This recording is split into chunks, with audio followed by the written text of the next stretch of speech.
Hi Pisces, this is Jav. Welcome po sa ating channel. Gamitin ang reading na ito bilang gabay lamang. Kung nakaresonate kayo, comment down. Tandaan, ito ay channel reading. Kunin nyo lang po kung ano ang nakaresonate sa iyo. This is for you, Pisces.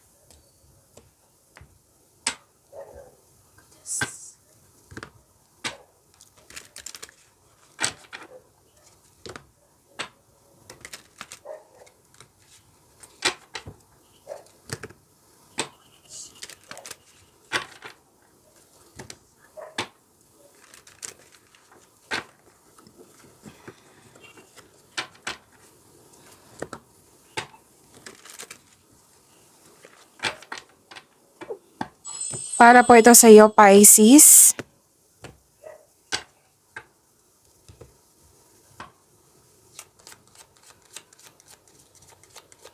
Maraming salamat po sa inyong patuloy na suporta, sa mga nag-donate, sa mga hindi nag-skip ng ads. Maraming salamat po. Sa mga hindi pa nag-subscribe, subscribe na po kayo at click bell notification para malaman nyo na may bago tayong video. Para sa mga gustong magpa-reading, comment po kayo ng personal reading. Again, comment kayo ng personal reading and check my reply sa comment section.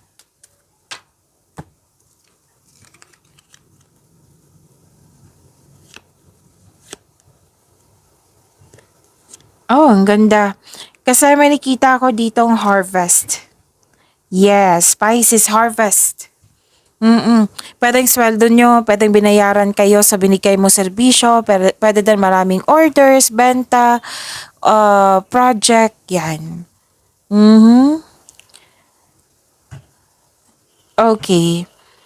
May nakita ko ditong dumating na opportunities na kailangan mong bigyan ng best decision or best choice. At nakikita ko rin dito na may biglaang pagbabago. Separation, pwedeng literal na separation, pwedeng separation of responsibilities, pwedeng nagkaroon ng long distance, pwede din nagkaroon ng space, space or closure, end of contract, pwede.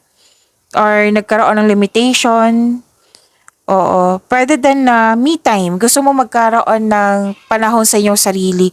Gusto mo ng me time, alone time, oo, soul searching. Yan. Gusto niyo mapag-isa para makapag-isip, makapagpahinga. Para sa pagbalik mo, recharge ka na. May concern ka lang dito sa mataas ang ego. Oo.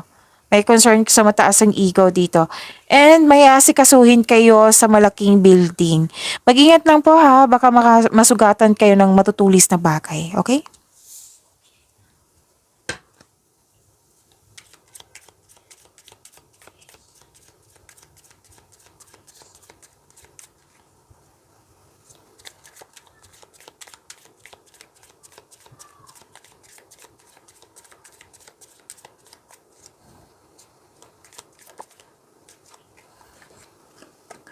So this is your energy, Pisces.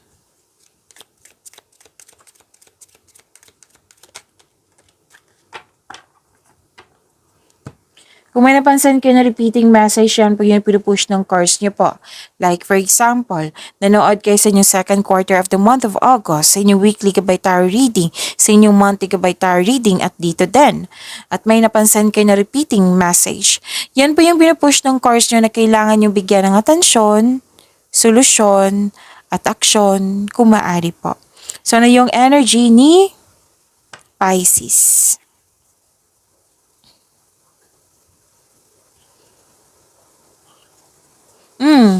Lumabas din po siya dito from here to here sa yung tarot cards na may biglaang pagbabago.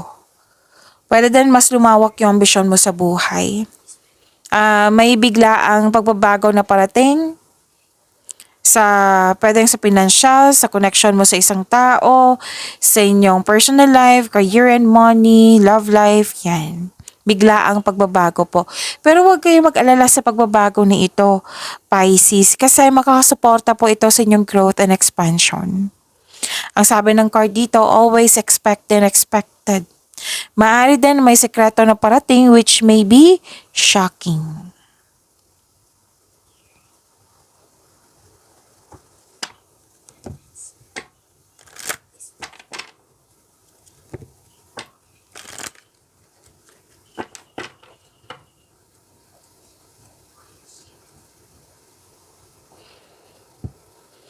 Okay, nakatanggap kayo ng love messages, oh.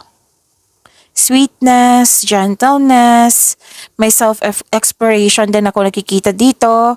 Dalawang card mismo nagsabi dito na mataas, malakas ang iyong intuition. Kaya ka may malalaman na sikreto kasi yung malakas yung intuition mo, Pisces. You're showing your kindness to everyone.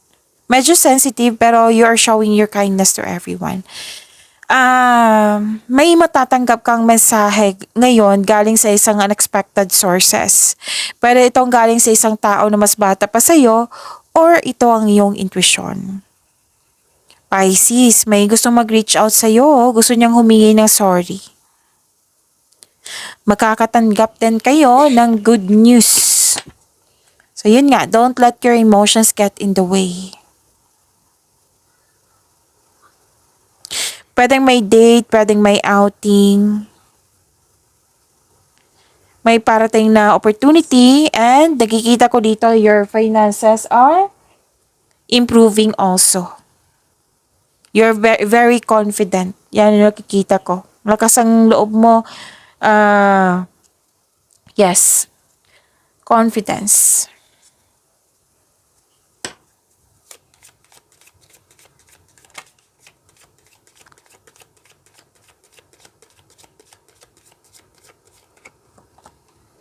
You and your loved ones are safe. Oh, claim natin to. Oh, kahit hindi ako Pisces, claim natin to. You and your loved ones are safe.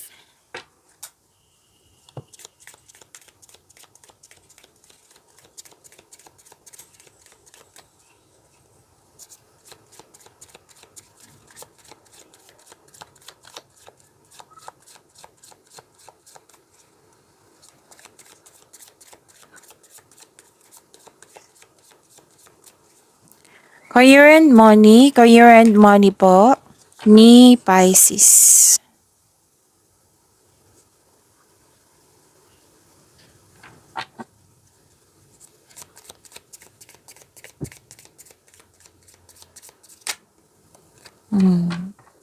So, takpan lang natin kasi para hindi kayo ma-distract.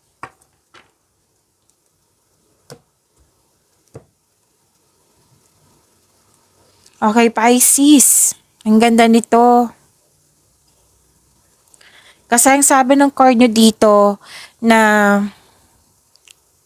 very ingat ka sa naipon mo. Oo. Matalino ka, very hard worker. Binavalue mo ang pera at hindi ka madamot at the same time. Financial stability nakikita ko dito. At ang sabi ng iyong card, Pisces, nayayaman ka ng dahil sa pagkakaroon ng disiplina, sa pag-iingat sa iyong naipon, sa pagkakaroon ng disiplina sa pagtitipid.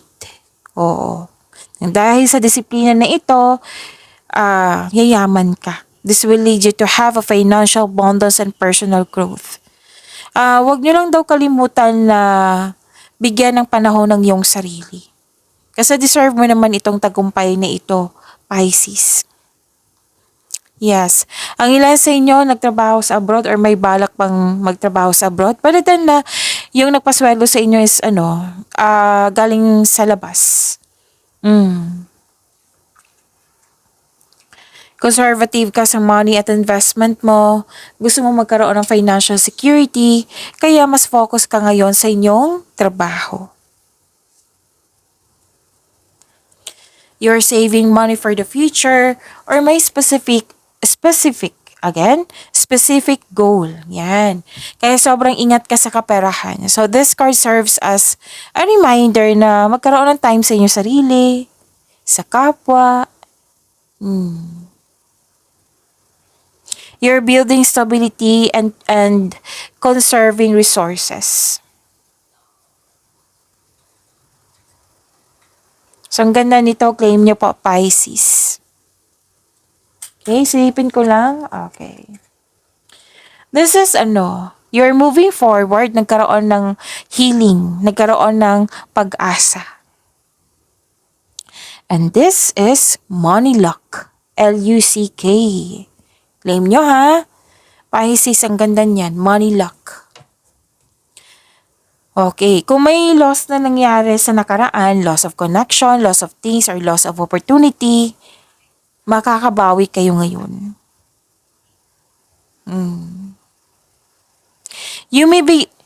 Kung ikaw ay negosyante, you may be guided na magkaroon ng bagong negosyo. Or magagamit mo yung hidden talent mo sa magagamit mo yung inner, what I meant is yung hidden talent mo as na magkaroon ng passive income. And this is also recognition. Oo, na may awards, may fame, recognition, nagbigay ng compliment. Ang sabi ng card nyo dito, Pisces, na all your dreams are coming true. Be inspired, dreams do come true. May pag-asa kang madama, maging positibo at gumawa ng paraan. So this card offers hope and guidance. Kung nahirapan ka ngayon, have faith that your luck is about to change for the better. Dalawang card na mismo nagsabi dito na maaring nag-iipon kayo para pampagawa ng bahay, renovation, or magpapatayo ng bahay. Or pwede din na para pagandahin lalo yung kwarto mo, yung bahay nga.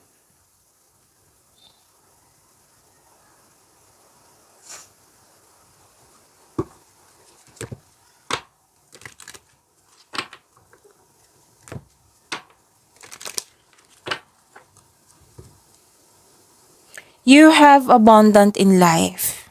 Mahusay ka sa buhay, maparaan, mapasuporta, praktikal din. Suporta sa inyong boss, mentor, or life coach. It will help move your career forward. Makatulong po yan sila. At marunong ka makinig sa inyong intuition at gumagawa ka ng wise choices. Yung grupo ng tao ay very supportive sa iyo. Oo, Pisces.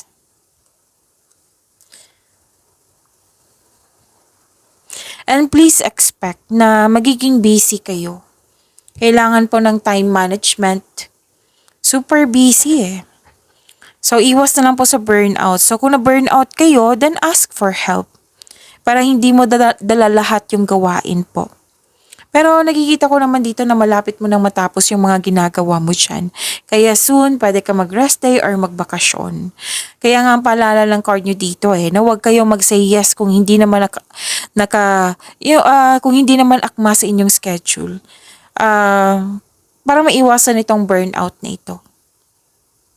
Kung may dinadala kang mabigat na bagay, ngunit malalampasan mo rin ito, this is only temporary. Just keep on going.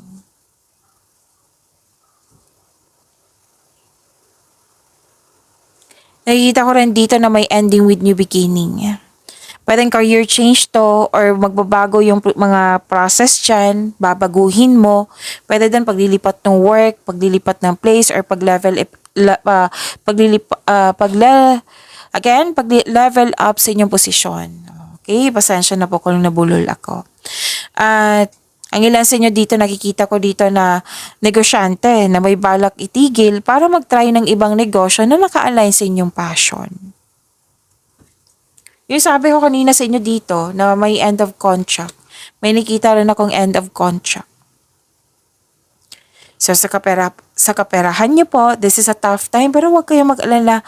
Money matters will improve. So hold tight lang po. Kapit lang po.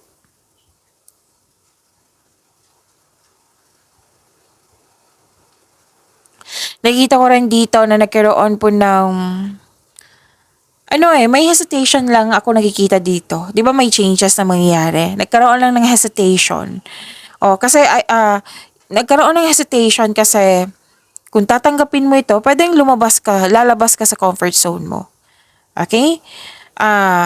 Ayaw mo kasi magkaroon ng negative outcomes. Ayaw mo magkamali sa iyong desisyon. Kaya nagkaroon ng hesitation or fear. Makinig kayo sa inyong intuition. Okay? Magkaroon kayo ng matibay na plano para makagawa kayo ng best decision or best choice. Balanse sa choices ng buhay. Nag-iisip ka muna bago mag-desisyon para hindi maulit yung pagkakamali mo dati. Okay? Kung may narinig kayong ingay, may naglaro ng mga bata sa labas. So, focus kayo sa akin para may makuha kayong gabay. Words are powerful. Use them to manifest more abundance. Kung mahilig kayo sa journal or diary, then go ahead. Or pwede din sabihin nyo, yung positive affirmation, nakakabuti yan. Your words have the power to influence and share your gifts with the world.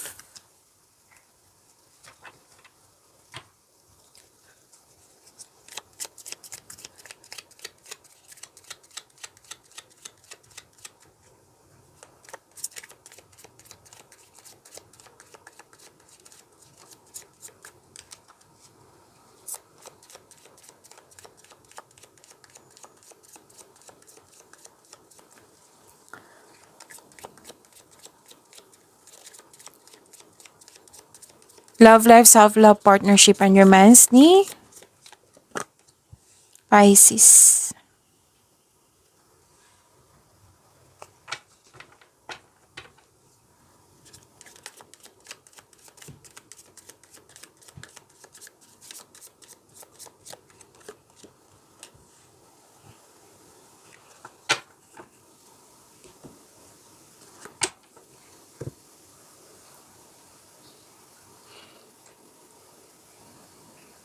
Nakikita ko dito na sunod yung ideas mo, plano mo, desisyon.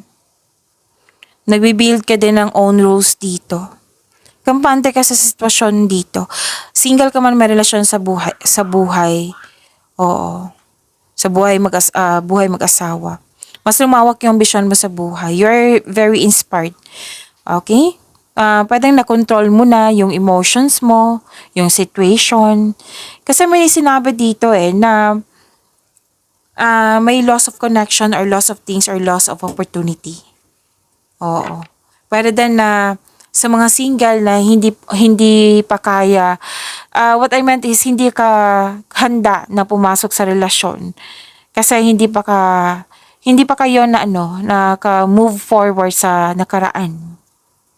Hirap ka magtiwala ulit, kumbaga guarded ka. So this card tells you na mag-move on, let go mo na yung mga worries mo at patawarin mo na yung sarili mo.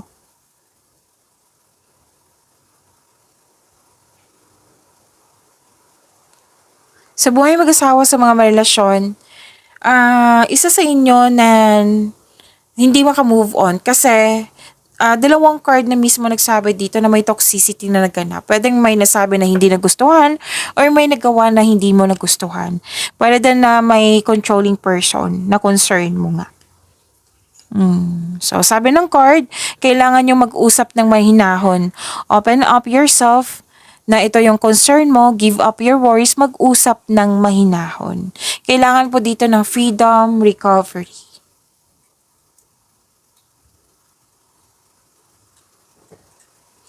Nakikita ko rin dito na nagkaroon po na sa mga single, may parating na romantic partner na papasok sa iyong buhay. Oo.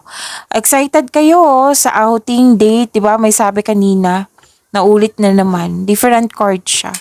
So may travel na magaganap.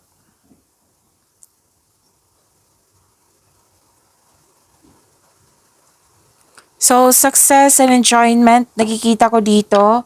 Oo. May harvest pa rin ako nakikita dito. Sa mga single, self-love. Lahat kayo, sa buhay mag-asawa ba, sa may relasyon, self-love. You've been doing a great job to love yourself. So, mag-spend time po daw kayo para sa inyong sarili.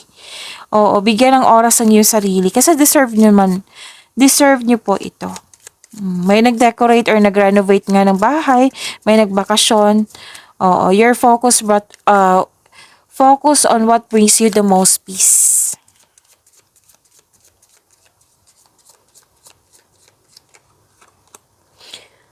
Addictive behaviors are affecting your romantic life. Beware of codependency. Pag-imanin niyo po yung blessings sa binigay sa inyo, Pisces. See you tomorrow. Maraming salamat po.